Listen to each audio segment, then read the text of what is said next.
हरे कृष्णा कृष्णा कृष्णा हरे हरे, हरे राम राम राम हरे हरे। सबसे पहले हम इस्कॉन के फाउंडर आचार्य एसी भक्तिवेदांत स्वामी प्रभुपाद जी का बहुत बहुत धन्यवाद करते हैं कि उनने हमें सारा मार्गदर्शन किया है। उनके शास्त्रों ने उनने जो बनाया रचना करी है उससे हमें ज्ञान प्राप्त हुआ है, वो जो कि आज की तारीख में आप तक पहुंच रहा है। अभी तक हमने 13 वीडियोस निकाल चुके हैं 10-10 मिनट के। अभी 14th वाला है जो आपके सामने हम पेश कर रहे हैं। स्टार्ट करने से पहले आज हम लोग थर्ड कैंटो स्टार्ट करेंगे, और थर्ड कैंटो से पहले स्टार्ट करने से पहले भागवत महापुराण की क्या महिमा है, क्या ग्लोरीज हैं, उसके बारे में भी जानना बहुत ज़रूरी है। तो श्रीमद् भागवत महापुराण के बारे में गरुड़ पुराण में आता है कि ये जो है वेदांत सूत्र का पूरा सारांश है।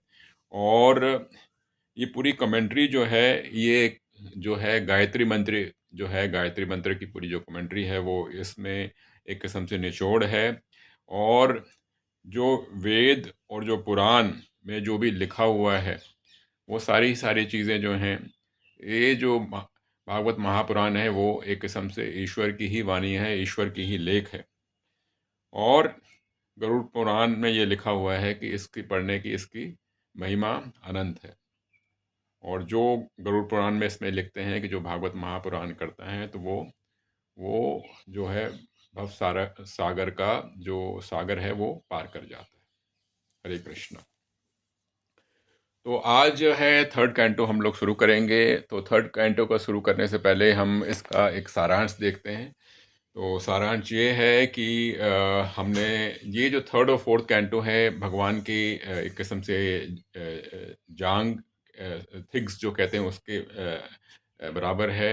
जैसे पहला कैंटो जो था वो भगवान के चरण कमल थे, उसी प्रकार से जितने ही 12 कैंटो हैं भगवान के अलग अलग शरीर के हिस्सों से उसका वर्णन लिंक किया गया है। और इसमें सर्ग तथा विसर्ग के बारे में आता है। सर्ग जो है वो जो प्राइमरी क्रिएशन मटेरियल है जो कि परमात्मा ने बनाया है, और विसर्ग जो है वो एक किस्म से सेकेंडरी क्रिएशन मटेरियल है जो कि बेसिकली ब्रह्मा जी जिसकी वजह से जो क्रिएशन जो उत्पन्न करते हैं। इसमें बहुत सुंदर सुंदर कथाएं हैं। जय विजय की कथा है, चार कुमारों की कथाएं हैं, और इसके अलावा बहुत अच्छे अच्छे थॉट सिमुलेटिंग चीज़ें हैं। और विदुर जी की जो वार्तालाप है उद्धव जी के साथ, उसके बारे में आता है। और वराह जी का जो अवतरण होता है, अवतार होते हैं, उसके बारे में बहुत अच्छा दे रखा है, जिससे कि हमारा हृदय गदगद होता है। कर्दम मुनि तथा देवहूति के बीच में जो संबंध होता है, जो कि एक आइडियल फैमिली लाइफ की वो है, उसके बारे में डिटेल्स आते हैं कि आइडियल फैमिली लाइफ कैसे होनी चाहिए। और फाइनली इसमें कपिल देव जी की जो डीपेस्ट फिलोसफिकल जो सनातन धर्म के बारे में जो है डीपेस्ट जो फिलॉसफी है सनातन धर्म की, वो जो एक किस्म से हम मानवता के लिए जो है इसके बारे में आता है। तो ये एक संक्षेप में मैंने आपको बताया कि इसमें क्या है, और आगे अब बढ़ते हैं। तो ये जो कैंटो थर्ड शुरू होता है, इसमें परीक्षित महाराज सुखदेव गोस्वामी से पूछते हैं कि जो विदुर जी जो हस्तिनापुर छोड़ के गए थे, उसके बारे में जो सिचुएशन थी वो कैसे छोड़ के गए थे, कृपया करके उसके बारे में बताएं। और फिर विदुर जी पूछते कि विदुर जी का और मैत्रेय मुनि के बीच में जो संवाद होता है उसके बारे में भी परीक्षित महाराज सुखदेव गोस्वामी से पूछते हैं। फिर कथा में बताया जाता है किस तरीके से धृतराष्ट्र ने अपने पुत्रों का पूरा साथ साथ दिया। जिस प्रकार से पांडवों को जो मोम का जो घर था वो बनाया गया जिससे कि उनको जलाने की चेष्टा करी गई, और किस प्रकार से उनने हर जगह उनके आगे और अपराध किए। किस तरीके से दुशासन जो था, दुशासन द्रौपदी जी जी को खींच के लाता है और बड़ी सभा में उसके वस्त्रों को हरण करने की कोशिश करता है। और इसके बारे आता है किस प्रकार से द्रौपदी जी जो हैं और सबसे दया मांगती हैं, और कोई उसकी उनकी नहीं सुनता है। आखिरकार जब वो भगवान की शरण में जाती हैं, तो भगवान उनकी रक्षा करते हैं। और धृतराष्ट्र ने किस तरीके से और कौरवों ने किस तरीके से युधिष्ठिर को जुए में हराया चीटिंग करके, इसके बारे में भी वर्णन आता है। तो इससे हमें सीखने को मिलता है कि किस तरीके से जब इंसान अपनी सेल्फिशनेस में जुड़ जाता है, और तो किस तरीके से वो एक के बाद एक के बाद एक पाप करते जाता है, और उसका पाप का घड़ा पूरी तरह से बढ़ जाता है, और जिससे कि पूरा अनर्थ हो जाता है और आखिरकार उसी का नुकसान होता है। तो विदुर जी जो होते हैं, विदुर जी धृतराष्ट्र को बोलते हैं कि आप ये जो आप कर रहे हैं अन्याय पांडवों के साथ, वो कृपया करके उसको रोक दीजिए, और जो भी आपके पुत्र जो हैं दुर्योधन जो भी पाप कर रहे हैं, उसको आप रोकिए, और उसको आप कृपा करके राज्य से बाहर निकाल दीजिए।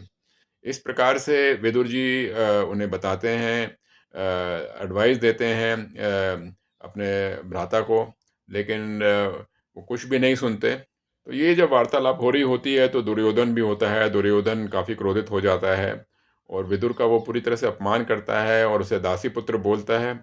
और इस तरीके से ये सिचुएशन पैदा होती है जिसमें कि जिसके कारण विदुर जी हैं वो जो कि हस्तिनापुर छोड़ के जाते हैं। तो दुर्योधन जो है विदुर जी को यहाँ तक कहते हैं कि वो दुश्मनों का जासूस है, और इस प्रकार से उनका हर तरीके से अपमान करते हैं, और इस प्रकार से विदुर जी का काफ़ी अपमान होता है। तो इससे हमें सीखने को ये मिलता है कि जब इंसान का अहंकार हो जाता है, अहम बढ़ जाता है, तो उसके सामने कोई अच्छी चीज़ भी बताए और उसके भले के लिए भी बताए, तो भी उसको बात नहीं समझती है। इसलिए हमें अपना अहंकार को, अपने अहम को हमेशा छोटा रखना चाहिए, कि एकदम ज़ीरो करना चाहिए, तभी हम ईश्वर तक प्राप्त कर पाएँगे। तो विदुर जी इन सब चीज़ों को देख के समझ जाते हैं कि जो दुर्योधन है और धृतराष्ट्र हैं, वो अपने इस पथ पे चल रहे हैं जिससे कि उनका नाश जो है पूरी तरह से निश्चित है। वो पूरी तरह से माया में फंस चुके हैं, पूरी तरह से अपने नाश की तरफ बढ़ रहे हैं। तो एक तरफ ये देखते हैं, और एक तरफ वो देखते हैं कि किस तरह के कृष्ण जो हैं, वो उनकी भक्ति को सहयोग दे रहे हैं, और उनकी भक्ति को बढ़ने के लिए आगे उनका सहयोग मिल रहा है। तो ये दोनों चीज़ें विदुर जी देखते हैं, और विदुर जी इन सब कारणों की वजह से हस्तिनापुर को छोड़ के निकल जाते हैं। तो यहाँ पे फिर हमें एक बार फिर देखने को मिलता है कि किस प्रकार से जो महान लोग होते हैं, वो ऐसी सिचुएशन जो कि उनके लिए विपत्ति पैदा करती है, उनके लिए संकट पैदा करती है, उसको अपने फ़ायदे में बना लेते हैं, और ऐसी सिचुएशन से निकल के भगवान की तरफ वो जुड़ जाते हैं। और ये इस तरीके का वर्णन कई बार भागवतम में आता है, और इस तरीके से हमें शिक्षा मिलती है कि हमें कभी भी विपत्ति आए, तो उस विपत्ति को मोड़ के ईश्वर की तरफ हमें जोड़ लेना चाहिए। तो विदुर जी का इसको बार-बार विदुर जी को लग रहा था कि मैं अगर यहाँ पे रहूँगा, तो मेरा भी चरित्र दूषित हो जाएगा, और जो मेरे गुण हैं, जो मैं धर्म का पालन करता हूँ, वो दूषित हो जाएगा। इस प्रकार से वो ने निर्णय ले लिया कि वो अगर चाहते हैं, कि विदुर जी ने सोचा कि मैं अगर शुद्ध रहना चाहता हूँ, तो मुझे यहाँ से निकलना चाहिए, और जो अलग-अलग धाम हैं, भगवान के धाम हैं, वहाँ पे जाके मुझे उसके दर्शन करने चाहिए। तो इस प्रकार से कथा आगे बढ़ती है, और विदुर जी हैं वो एक संत महात्मा के रूप में भगवान की तीर्थ यात्रा के लिए निकल जाते हैं, और आखिरकार वो क्या कहते हैं, प्रभास क्षेत्र जो कि आज की तारीख में गुजरात में है, वहाँ पहुँचते हैं। और तब तक महाभारत का युद्ध भी समाप्त हो चुका होता है, और युधिष्ठिर जी जो हैं उनको सिंहासन दे दिया जाता है। और इसके बाद विदुर जी जो हैं काफ़ी सालों के बाद वो भगवान कृष्ण के दर्शन के लिए आगे बढ़ते हैं, पहुँचते हैं, और यमुना जी का तट पार करते हैं। और यमुना जी का वो तट जब पार करते हैं, तो उनको वहाँ पे उद्धव जी से मुलाकात होती है। जो कि उद्धव जी जो हैं, जो कि कृष्ण भगवान के कज़न थे, और कृष्ण भगवान के बहुत ही नज़दीकी थे। इस प्रकार से हम इस वीडियो को समाप्त करते हैं। उससे पहले एक और चीज़ मैं आपसे कहना चाहता हूँ कि जो पिछले वीडियो में मैंने आपको चतुश्लोकी भागवतम यानी कि 4 श्लोक जो बताए थे, वो जो 4 श्लोक जो बताए थे भागवतम में आते हैं, वो 4 श्लोक जो हैं, वो जो पृथ्वी, जो पूरा ब्रह्मांड जो था, जब शुरुआत हुई थी, वो उस समय भगवान कृष्ण ने वो ही श्लोक जो हैं ब्रह्मा को बताए थे। तो एक किस्म से देखा जाए जो भागवतम का जो सारांश है, जो चतुश्लोकी भागवतम है, वो एक किस्म से सबसे पुराने सृष्टि में कहे हुए वाक्यों में से हैं और भगवान ने ये उस समय ब्रह्मा जी को बताए थे। उससे खिलते हुए पूरा भागवतम की रचना होती है। हरे कृष्णा कृष्ण कृष्ण हरे हरे, हरे राम, राम राम, हरे